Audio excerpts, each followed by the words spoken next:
Disturbia, that's another one. It started out real promising because they had like lasers and these lights with the foggy effect. Like, oh, this is going to be good, and it was a more expensive pay haunt. Yes. And it's supposed to have really great reviews, and I was really excited about seeing this one. And when we got there, once it started, it was just people in your face. All it was like right in your face, and I don't like that. I like to get, if they jump out and scare you, fine, but I don't like when they're like talking and following you and in your face. So first of all, that got off.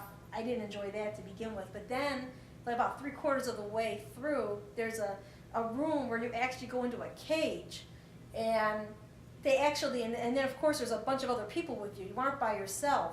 So of course, you got people in front of you, people behind you. You're pushing in this cage, and they lock the cage.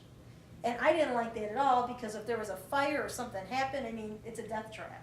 Yeah. So, and then we're like, okay, we were there for about like a minute or two, and we're like, okay, let us out At now. least, No, as we say, okay, we got the effect, let us out. But they left us there for a long time. I mean, Yeah. they just stood there and watched us, and I'm like, this It isn't fun. I mean, I couldn't wait to get out of there. I did No. not like that at all. I agree. That's not my idea of, a scary haunt, being locked in a cage with a bunch of other people, all claustrophobic and not letting you out, especially if something should happen. You don't know if there's going to be a fire or something. I just didn't like that at all. So I wouldn't go back. That's one of those haunts where you can't believe the hype. If you Right. go to the Disturbia website and you read reviews and you look, it looks very professional. Yes. It gets 5-star reviews. It's very highly rated. And the price should warrant a very good haunt, because I believe Disturbia was $18 Yes. per person to go in. And when we went, there was no one there. We were the only ones there.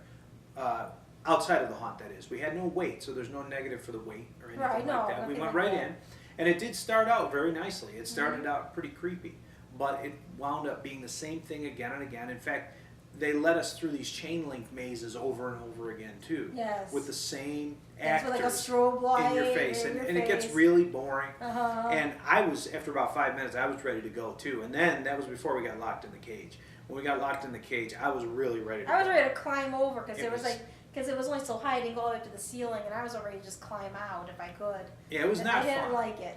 Because the actors weren't interacting with us. They just No. closed the cage, and there were And they're actors just in standing there with watching us, you. and they were ignoring us. They didn't try to scare us or say, you're going to be eaten or whatever it might be. They didn't do anything. And so we're sitting there just waiting and waiting and waiting, and then they just let us out. And I was more I than didn't happy like to get that out of at there. all. That was, yes, that Disturbia was one of those don't believe the hype haunts, without question. It was not worth the money, not worth the trip, and in fact, it was one of those that I would steer away from, without a doubt. I would steer away from that. I wouldn't want to